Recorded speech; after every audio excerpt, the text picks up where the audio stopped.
नेपाली सार्वभौम भई फैलिएका मेची महाकाली सयौं थुङ्गा फुलका हामी एउटै माला नेपाली सार्वभौम भई फैलिएका मेची महाकाली प्रकृतिका कोटि कोटि सम्पदाको आचल वीरहरूका राजधानी स्वतन्त्र अचल ज्ञान भूमि शान्ति भूमि तराई पहाड हिमाल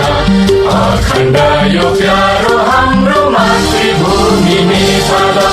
बहुल जाति भाषा धर्म संस्कृति छन् विशाल